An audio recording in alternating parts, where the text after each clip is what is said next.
Yo guys, what's up? Wanted Dorito in my Discord server asked me to make a how-to crank arm quite a while ago. I'm sorry for the wait, Mr. Dorito. I don't really think I'm like that crazy good at crank arms or anything, but you know, I can get the trick done, and you know, I might be able to give you some tips that have been passed from people that are better at crank arms from me to you. I find with like learning new BMX tricks, for me personally, just really getting a good look at how people do the trick really helps me. So I'll be sure to get some high-res, slow-motion clips of this crank arm grind for you guys to hopefully help you better understand how to do it. But yeah, I'm just gonna ride a Sabrosa rail in my driveway. This is what I've been riding for the last few weeks. As of a couple weeks ago, I've become a father, so we're getting lots of driveway sessions in. It's a grind that, you know, obviously a lot of people do, but I feel like if you generally go ride with a bunch of people, there isn't like a lot of people doing like crank arm combinations or anything. And for the most part, I don't really do combinations with crank arms. I've maybe like linked a manual here and there, but for the most part, I'm just hitting the crank arm.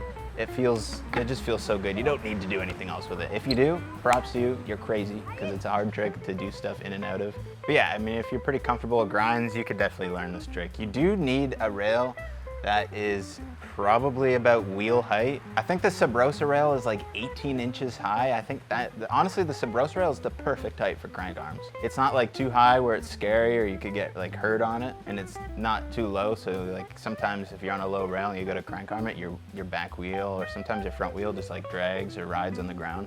And when it comes to learning tricks, at least for me, I like to take baby steps, so I would definitely recommend just kind of hopping and trying to hit your crank on the end of the rail, like the last like couple inches, and then like slowly work your way back to a longer crank arm grind.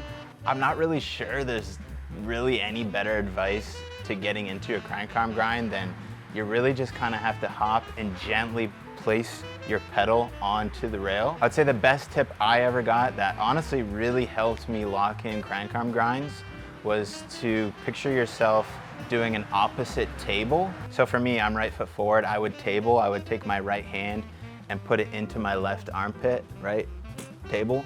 So an opposite table, I would be doing my left hand and putting it into my right armpit. When you do that kind of like really shitty opposite table, it just gets your bike in the perfect position to do a crank arm. Hopefully I do a good job demonstrating like how gentle you have to be putting your pedal onto the rail. If you can figure out how to get your pedal onto the rail as gentle as possible, the trick is 10 times easier. Like on a double peg, a feeble or Smith, you can kind of just like hop and slam into it. You're not like hopping into a grind, you're like placing your pedal on the rail and sliding. You just have to like be gentle, do the opposite table, and you really just gotta stay on top of the rail. The most common way I mess up on a crank arm is I'm either leaning too far back, so I'll kind of like slide back, or I'm leaning too far to one side of the rail. So sometimes I lean too far over the rail and I kind of have to like hold it and jump off to the side at the end, or sometimes I don't hop over enough and then I'm just kind of falling back from the side I hopped on. Approach the rail.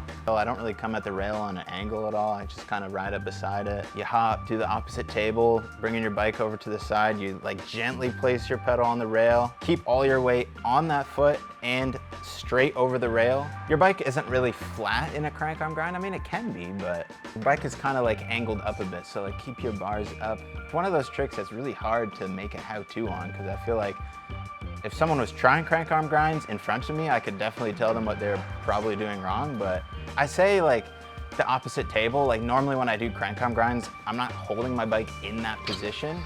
And it's more or less just like the actual bike position as opposed to the handlebars. Like you see most people that do crank arms, and even when I do it, like my handlebars aren't turned to the side, like in an opposite table.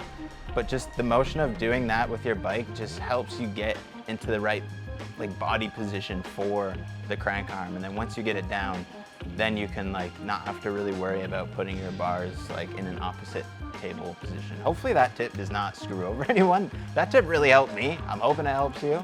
Yeah, I know it looks like the camera is probably really angled, but that's actually just how slanted my driveway is. We're gonna ride up, we're gonna hit a crank arm, and we're trying to walk you through my thought process, which hopefully isn't too dumb. Check out the setup. You know, okay, I'm gonna probably ride up right here, you know, hop right there, do my crank arm. So we're gonna do just the end of the rail with a little bit of speed. Just, you know, remind myself that this is a trick I know how to do.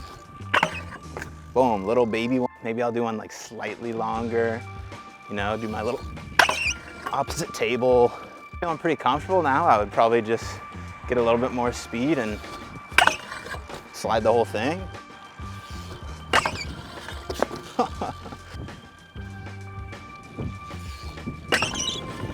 Oh, see that time? We were not enough over the rail. So hopefully we can learn from those two mistakes. I'm slow, line up, I'm being gentle, staying loose. You know what, I could have committed to that one. I didn't think it was gonna be this difficult to just barely crawl across this rail. There we go.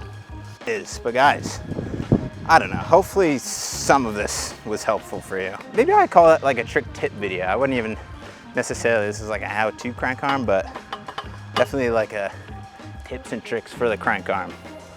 So yeah, thanks for watching guys. We'll see you later. Bye.